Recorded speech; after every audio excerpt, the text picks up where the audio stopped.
Assalamualaikum warahmatullahi wabarakatuh.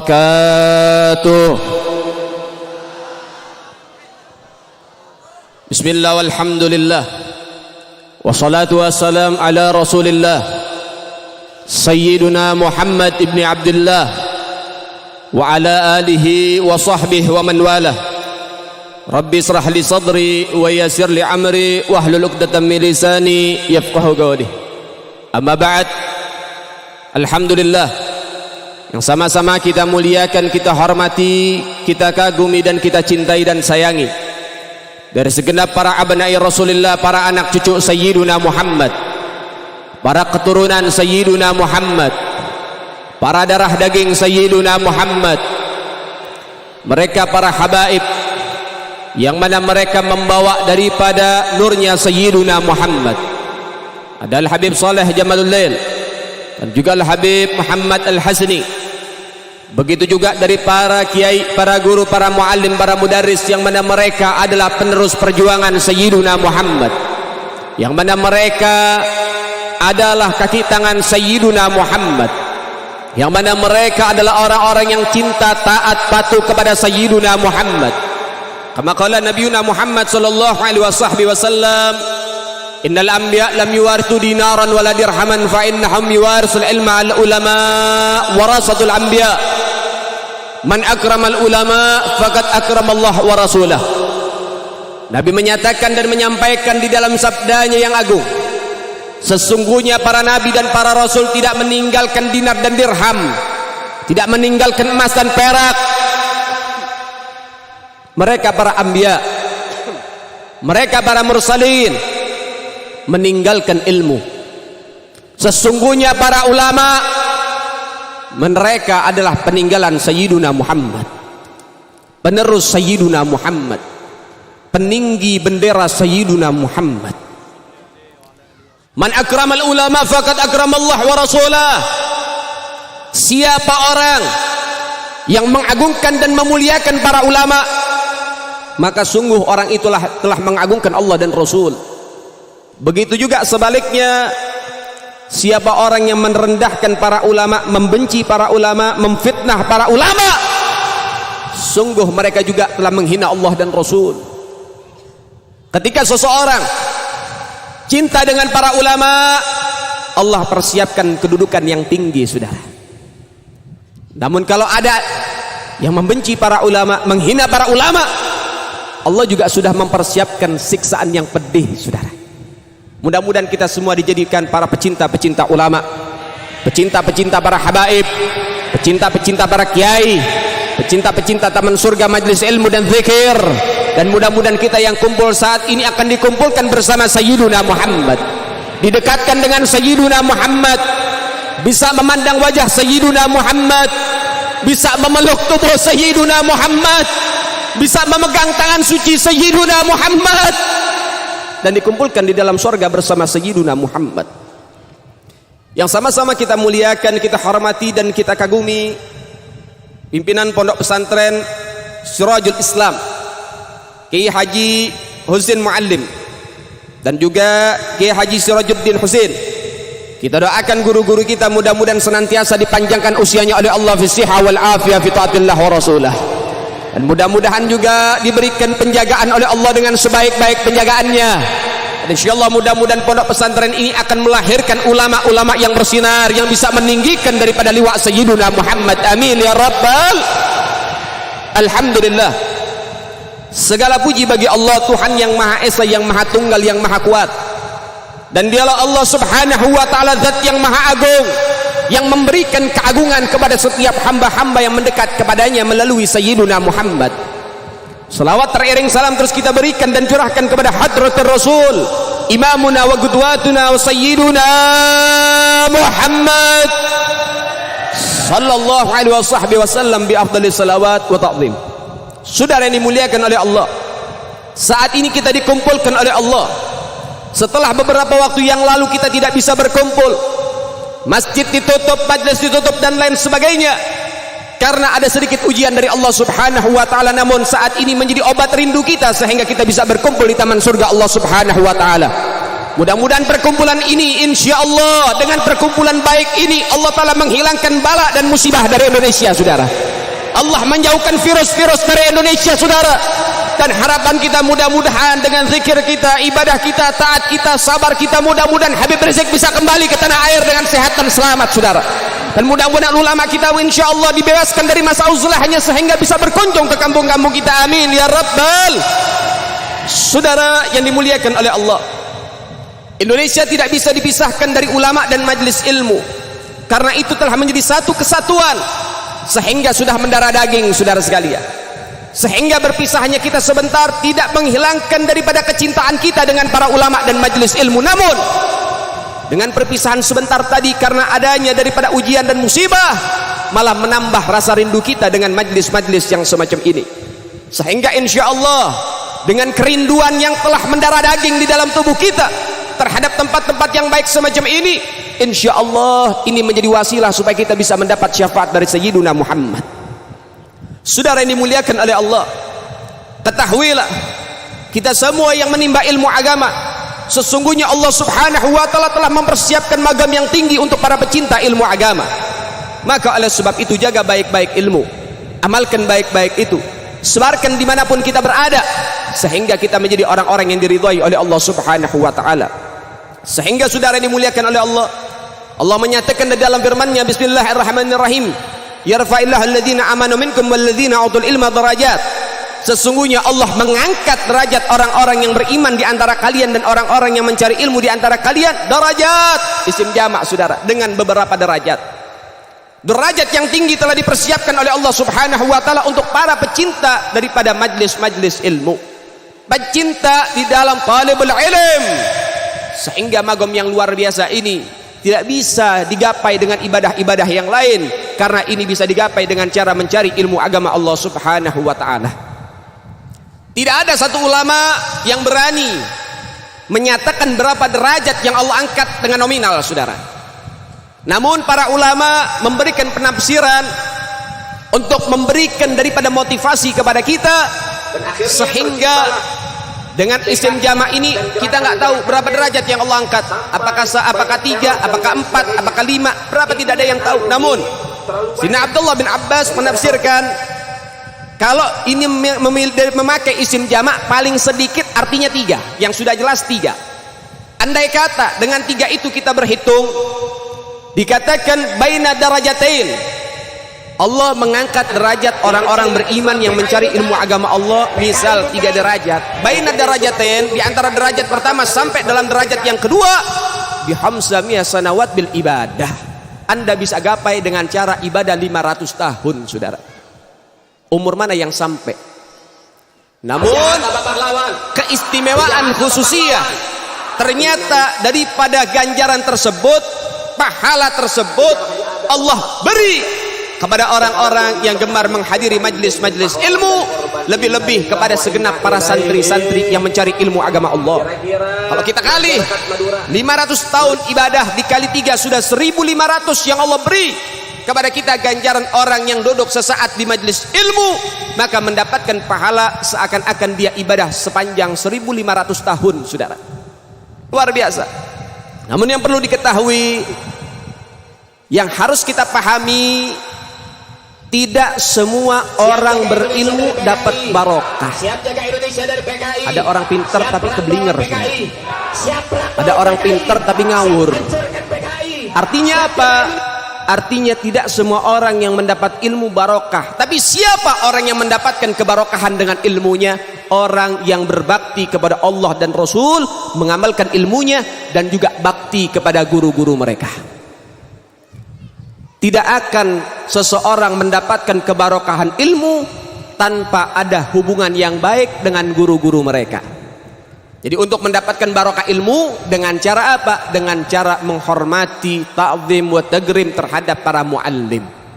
Jadi untuk segenap para santri-santri, Anda punya kewajiban untuk berbakti kepada guru-guru Anda. Dengan cara apa berbaktinya? Yang pertama, dengan cara mengamalkan ilmu yang Anda peroleh dari mereka. Yang kedua, menyebarkan ilmu yang Anda dapati, sehingga dengan hal itu Anda berbakti kepada guru-guru Anda. Semua para aulia, semua para sholihin, mereka mendapatkan maratib kedudukan yang tinggi di sisi Allah tidak terlepas dari barokah mereka karena ngabdi kepada siapa? Guru-guru mereka. Ada beberapa riwayat. Yang pertama dari Al-Imam Asy-Syaikh Abdul Qadir Al-Jailani. Di masa mengabdi Asy-Syaikh Abdul Qadir Al-Jailani kepada guru beliau Imam Muhammad bin Muslim Ad-Dabbas, Syekh Abdul Qadir Jailani itu ketika mondok sama guru beliau Imam Muhammad suka diuji, dicoba, dites. Satu waktu Syekh Abdul Qadir Jailani pernah didorong masuk ke sungai yang saat itu di dalam keadaan daripada musim dingin yang begitu dingin. Didorong sama gurunya, diketawain sama gurunya. Teman-teman yang lain menertawakan, dibully kalau bahasa kita. Ini guru ke murid. Nggak bisa dicontoh dari murid ke murid, tapi dari guru ke murid. Kemudian hampir setiap saat Imam Muhammad bin Muslim Ad-Dabbas ini selalu memarahi daripada Syekh Abdul Qadir Jailani, dimarahin. Syekh Abdul Qadir Jailani dimarahin, dikatain dan lain sebagainya. Terus demikian. Syekh Abdul Qadir Jailani ta'zim, takrim terhadap gurunya. Taat, tunduk, bakti, patuh, dan tidak ada sedikit pun kekecewaan di dalam hati Syekh Abdul Qadir Jailani, bahkan tambah cinta terhadap gurunya.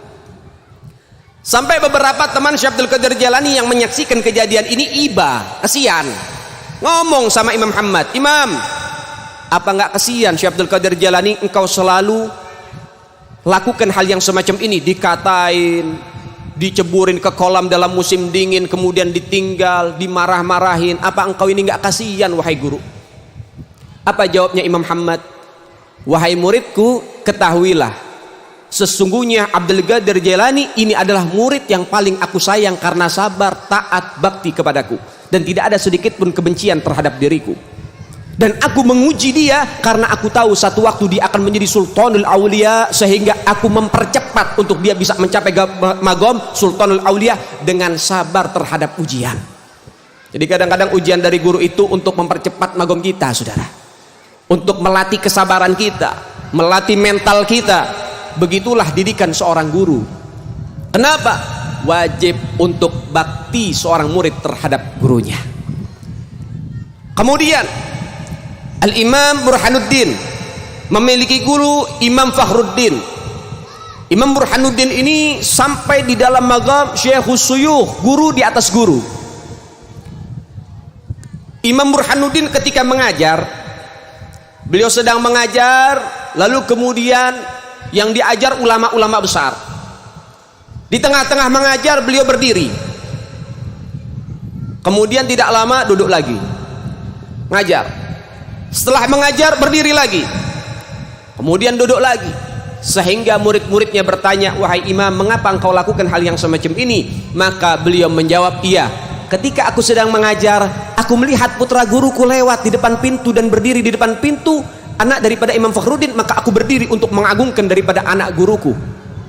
Ketika itu anak berlalu dari pandanganku, aku baru berani duduk."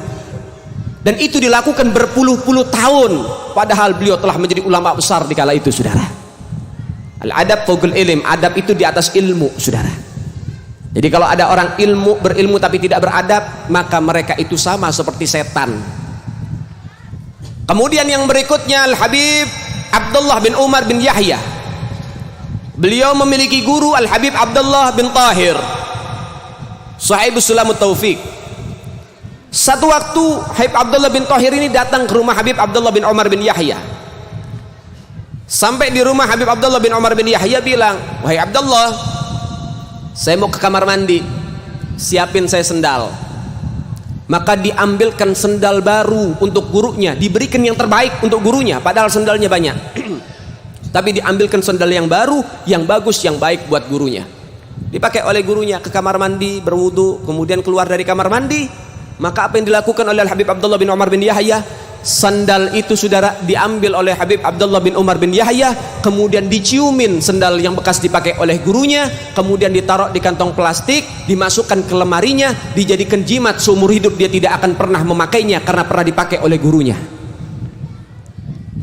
Allah kasih daripada kebarokahan, saudara. Al-Imam Syekh Abi Bakar bin Salim radhiyallahu taala anhu arba, kakek daripada segenap para habaib, keturunan Al-Hamid Al-Mahdar bin Yahya Al-Haddar bin Jindan, kami keturunan beliau. Al-Imam Syekh Abi Bakar bin Salim yang mana setiap hari berjumpa dengan Nabi, bertemu dengan Nabi, dan dikatakan di dalam riwayat Syekh Abu Bakar bin Salim punya saudara kembar namanya Agil bin Salim.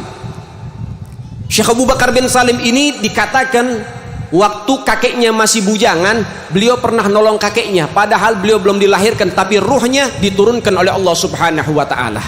Salah satu karomat beliau, ruhnya pernah turun ke dunia untuk menolong kakeknya sebelum beliau dilahirkan. Anda tahu, ketika pertama beliau mengaji kepada gurunya, ketika beliau datang ke rumah gurunya, apa yang dilakukan gurunya? Gurunya tidak membuka pintu selama 3 hari 3 malam. Al-Imam Syekh Abu Bakar bin Salim mengapa? Nunggu di depan pintu gurunya selama 3 hari 3 malam, ibadah di depan rumah gurunya sampai gurunya buka pintu. Diuji oleh gurunya 3 hari 3 malam, datang ke rumah guru pengen ngaji, nggak dibukain pintu 3 hari 3 malam. Mungkin kalau orang zaman sekarang gurunya sudah dibacok mungkin, saudara. Mungkin gurunya sudah dikatain, ah ini guru apa ini? Murid datang bukan dibukain pintu. Makanya sekarang jarang ada wali. Syekh Abu Bakar bin Salim, seorang wali bin auliyaillah besar, luar biasa, menanti di depan pintu gurunya 3 hari 3 malam, tidak beranjak, sehingga sholat 5 waktu di depan pintu gurunya, sehingga gurunya buka pintu. Gurunya tahu ada dia. Setelah 3 hari 3 malam dibuka pintunya dan dikatakan, wahai Abu Bakar bin Salim, kamu pulang ke rumah, kamu telah lulus, kamu akan menjadi rajanya para aulia satu waktu. Sehingga apa yang terjadi, saudara, dari kisah-kisah ini menunjukkan kedudukan yang tinggi yang akan dihasilkan oleh setiap santri, tidak terlepas dari adab dan bakti terhadap guru-gurunya. Maka insya Allah mudah-mudahan segenap santri-santri daripada Pondok Pesantren Sirajul Muslim, Sirajul Islam, insya Allah menjadi anak-anak yang adib, yang berbakti, yang berakhlak, yang beradab terhadap guru-gurunya, khususnya kepada Allah dan Rasulnya. Amin ya Rabbal. Saudara yang dimuliakan oleh Allah. Namun yang perlu disampaikan di sini, ketika maraknya keadaan semacam ini menunjukkan bahwasannya sudah ada indikasi-indikasi kebangkitan PKI, saudara. Dan ini perlu dikasih tahu. Apa sih kaitan PKI dengan pondok pesantren? Banyak. Karena target utama PKI itu ya pondok-pondok, saudara. Target utama yang akan dibumi hanguskan oleh PKI ya guru-guru, para ulama-ulama. Dari zaman dulu mereka memusuhi daripada para ulama. Kenapa? Karena para ulama yang berani menyuarakan yang hak itu hak, yang batil itu batil, saudara.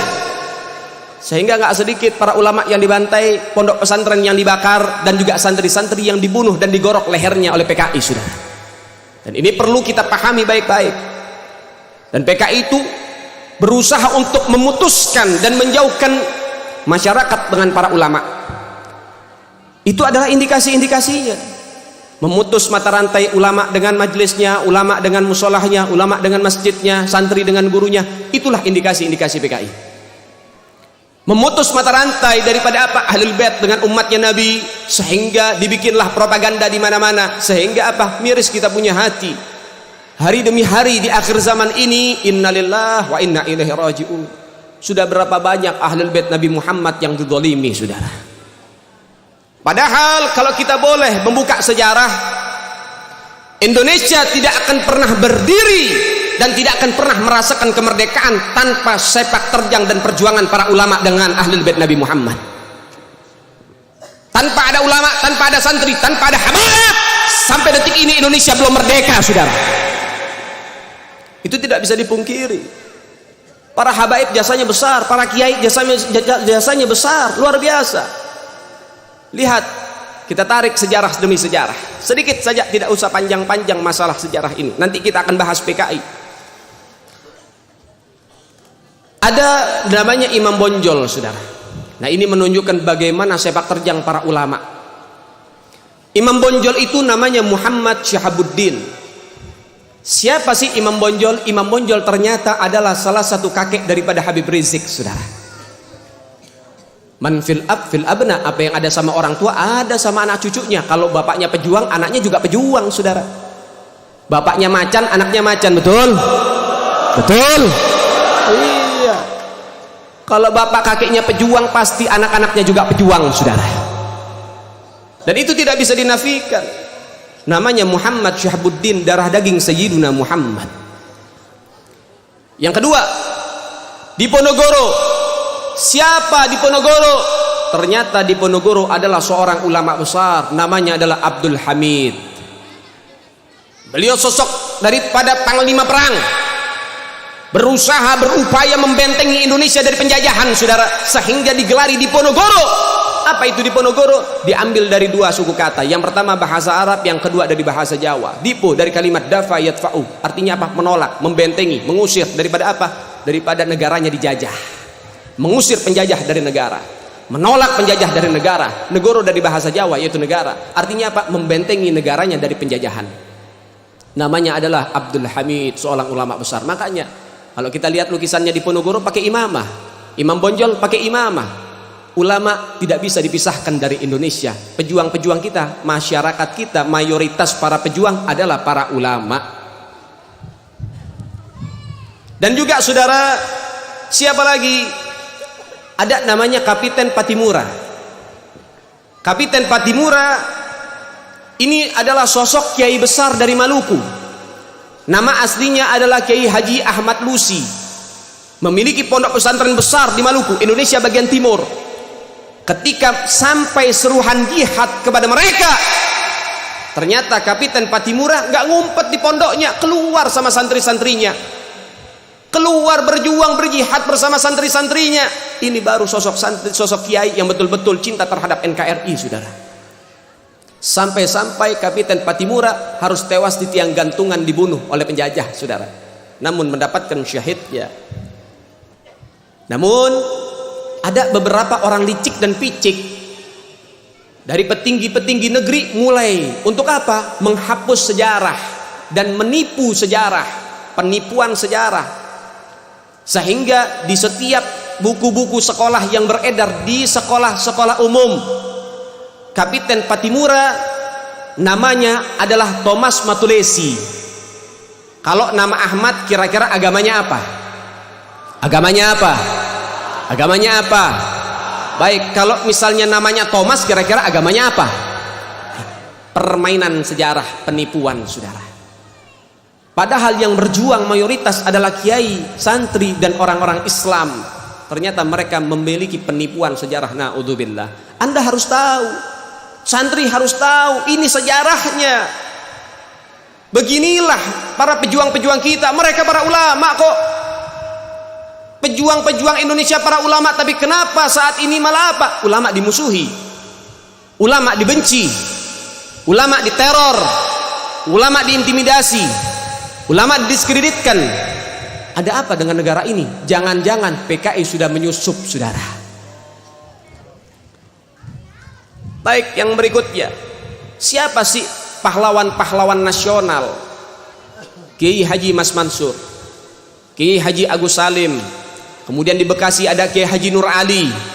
Yang mana Kiai Haji Nur Ali ini seorang ulama besar di Bekasi, punya pondok pesantren. Beliau memimpin pondok pesantren yang bernama At-Taqwa.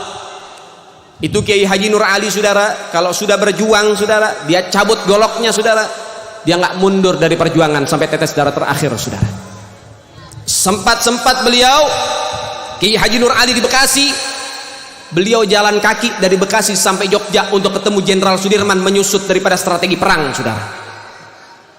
Ini ulama-ulama kita, aset Indonesia. Jenderal Sudirman, siapa backgroundnya? Apa backgroundnya? Ternyata Jenderal Sudirman adalah ulama besar di Jogja. Setiap hari mengajar ngaji, baik anak kecil maupun orang dewasa. Diajarkan fikih, hadis, tafsir, dan lain sebagainya. Backgroundnya adalah ulama dan menjadi jenderal terbesar, saudara, ada di Indonesia. Itu dari kalangan kiai. Dan ini hanya sebagian, masih banyak lagi.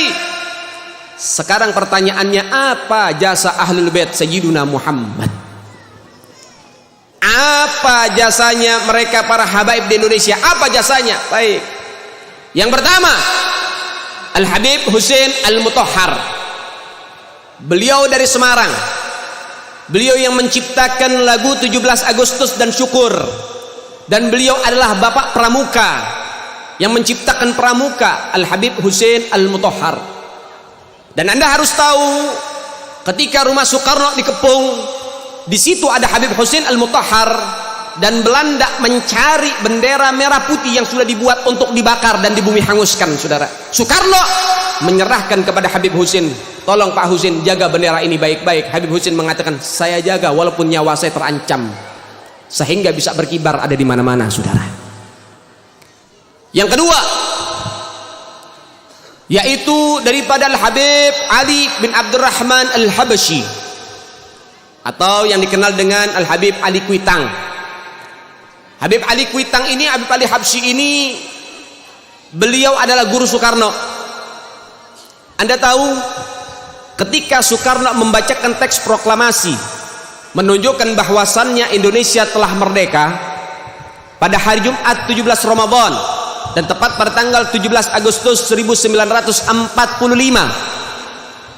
Habib Ali Habsyi mengutus beberapa murid-murid beliau untuk mendampingi Soekarno.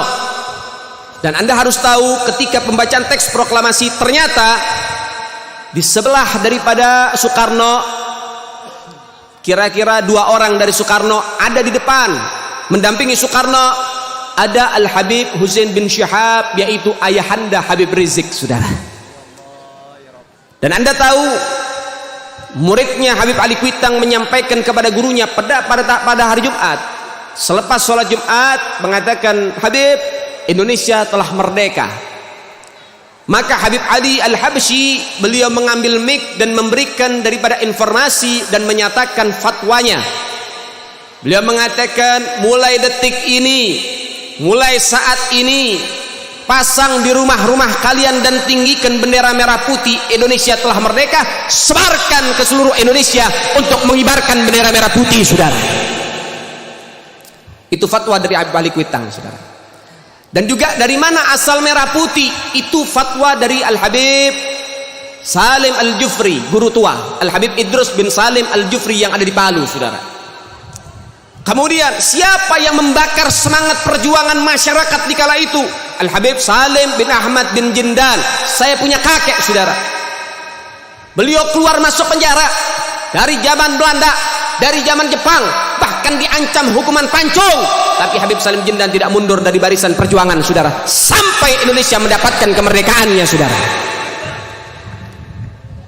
Sampai beliau mengenakan jubah berwarna putih dan dalamnya warnanya merah, karena di kala itu nggak boleh berkibar bendera merah putih. Tapi untuk memberikan semangat kepada masyarakat ketika beliau berorasi, beliau mengebas-ngebaskan jubahnya, memberikan informasi. Untuk apa? Untuk senantiasa setia terhadap NKRI. Baik, yang berikutnya ada Syarif Hamid Al-Gadri, Sultan kedua di Pontianak, yang saat ini sedang kasus, saudara. Ya, ada orang nggak punya otak ngomong ngaco, ya, pengkhianat, teriak pengkhianat. Syarif Hamid Al-Gadri inilah yang merancang dan menggambar, yaitu daripada lambang negara Garuda. Kalau misalnya yang dikatakan oleh dia, ini kan dikatakan bahwasannya Syarif Hamid Al-Gadri ini pengkhianat. Yang ngomong lebih pengkhianat lagi, lebih bejat lagi, saudara. Kalau misalnya Syarif Hamid Al-Gadri pengkhianat, ngapain lambangnya dipakai? Gak akan mungkin dipakai oleh negara. Tapi ketika lambangnya yang dibuat oleh dia, lahir dari karya tangannya, dipakai oleh negara kita, menunjukkan bahwasannya Syarif Hamid Al-Gadri adalah pahlawan, bukan pengkhianat, saudara sekalian.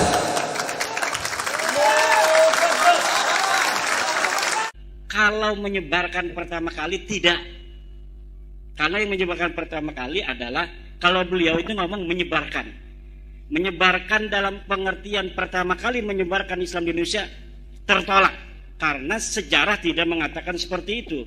Kalau mereka dari sejak pertama kali datang ke sini, kemudian karena mereka pinter, kemudian ngajarin agama, bisa. Kebetulan baik orangnya, alhamdulillah. Tapi ada ajaran-ajaran, doktrin-doktrin, lihat di YouTube bagaimana dari keluarga Ba'alwi ini ada yang mengatakan kalau tidak menjadi muhibbinnya Ba'alwi tidak akan dapat syafaat Nabi. Iya betul, saya juga diancam gitu ye. Ya, Pokoknya nek pitutur luhur melu Kyai Imat gak bakal oleh syafaate Kanjeng Nabi. kalau tidak percaya Habib itu cucu Nabi, maka tidak akan barokah. Saya sudah dikafirkan. Oh malahan tambah ekstrim ya. Iya, sudah.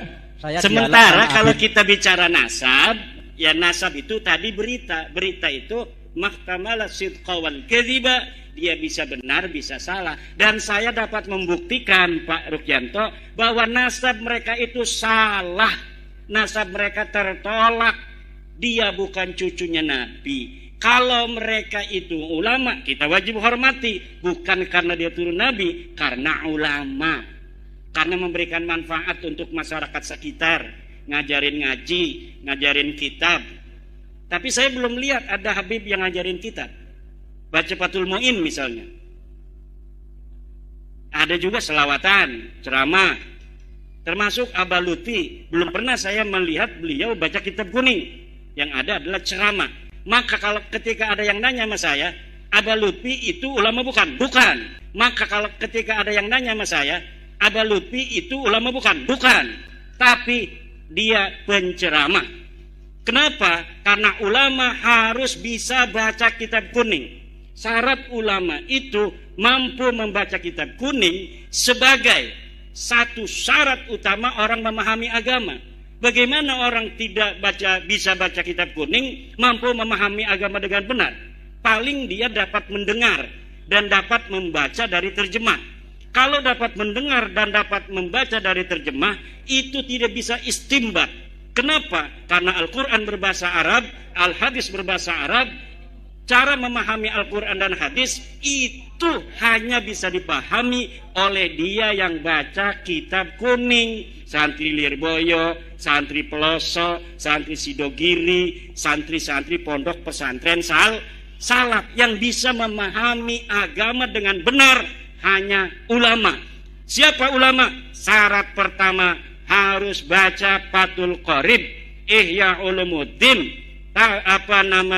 Sahih Bukhari. Ada kan Ba'alwi itu kalau bulan Rajab atau bulan apa itu mengadakan khataman Bukhari. Khataman doang, tidak baca kitabnya. Khatamannya iya, tapi tidak baca kitab Bukharinya. Nah itu yang kita sekarang sedang melawan doktrin-doktrin itu. Melawan itu bukan marah. Kalau marah itu nggak ada arah. Kalau melawan itu artinya hal-hal yang buruk, ayo kita lawan agar mereka tidak buruk, mereka juga bisa bertaubat. Ayo kita sama-sama bangsa Indonesia seuyunan, semuanya pun bisa menjadi mulia. Siapa saja bisa menjadi ulama, siapa saja bisa menjadi wali, siapa saja bisa masuk surga. Tidak mesti dia harus jadi muhibbinnya Ba'alwi, dia harus bisa masuk surga baru. Tapi siapapun yang bertakwa kepada Allah, dia yang bisa untuk merasakan nikmatnya surga.